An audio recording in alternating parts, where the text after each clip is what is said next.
All right, so ChrisLee, tell me what happened last night. So last night we had the vigil for World Youth Day, so it's kind of like the final event before the final mass. So the Pope gave a talk, and then we slept out, and there was a big crowd, about 600,000 people there, and it was really fun. I really enjoyed it, and I think the pilgrims really enjoyed it as well. For many of them, I think it was their first time sleeping out, so they might have been a little bit scared. One of the girls had a spider on her in the middle of the night, but they took care of each other and they killed the spider. And it's kind of the way that this whole pilgrimage has been throughout the time that we've been here. All the pilgrims have been really well behaved, but also they've really treated each other with respect and taken care of each other as well. And what about you? What did you do last night? So last night I found out, I think last night was Sunday, so I found out on Friday afternoon. They asked me to go to a rehearsal. I didn't really know too much what it was about or anything like that. They just said, go to this place, meet up. They're going to ask you to do something for the vigil. So when I went there, I found out that I'd be one of the ones greeting the Pope and meeting him and representing the Oceania region.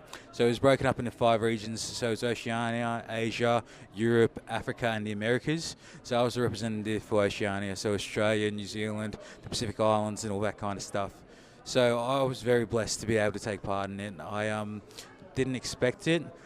For this whole pilgrimage, I didn't know if I was doing anything. I literally only found the day before, which was a huge blessing and a bit nerve-wracking, but very exciting once I found out. And I felt blessed to be part of it, yeah. What does it mean to you to be representing the youth of Oceania in front of the Pope? It was really a privilege. Like, I felt humbled that I was asked. Even for just being asked on behalf of Australia, and my background's Fijian, so I was able to wear one of the shirts that my mum bought from me from Fiji. So I wore that, and I was representing all the Pacific.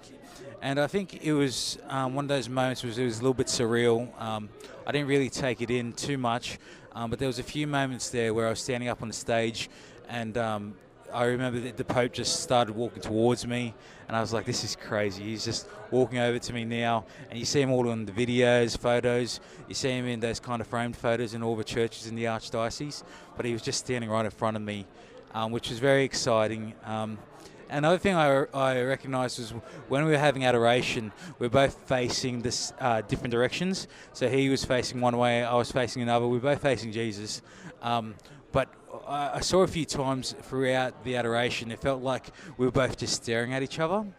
So, I don't know, I'm just going to claim that. I'm going to say the Pope was staring at me during adoration, and we saw each other and had a little bit of a moment. But other than that, it was just really cool to be within walking distance and touching distance of the Pope.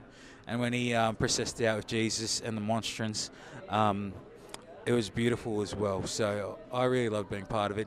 And just being able to stand on that stage and being able to look out, and there's just flags of every single country around the world, just going on for miles and miles and miles.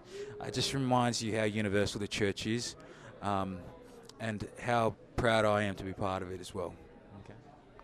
Okay. Might be a bit personal question, and you don't have to answer it on the camera. What prayer intentions did you take? Are there any prayer intentions that you can mention that you took kneeling in front of the Blessed Sacrament on the stage? Yeah.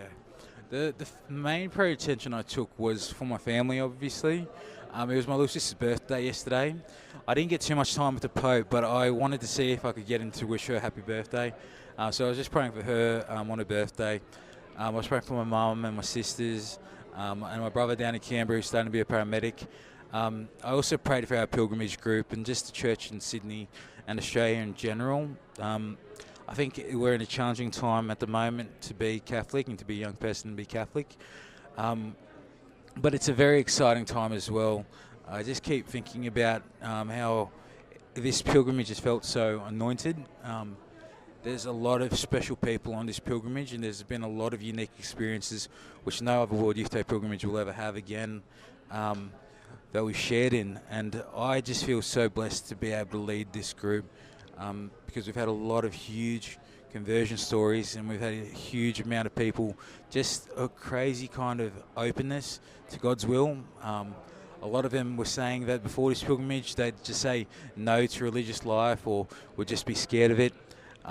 But at the end of it, we were walking home today, and some of the ladies were saying, Before I was just straight out no if I felt being called a religious life, but now after these last 2 weeks, I'm a bit more open. I'm more open to God's will, and if that's where He's asked me to go, I'll follow.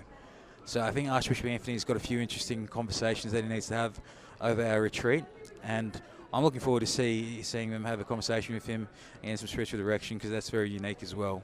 So all in all, it's been amazing. Praying for the young people in Sydney, praying for the young people back in Sydney, praying for the young people on this pilgrimage that they can grow closer to Jesus during this time.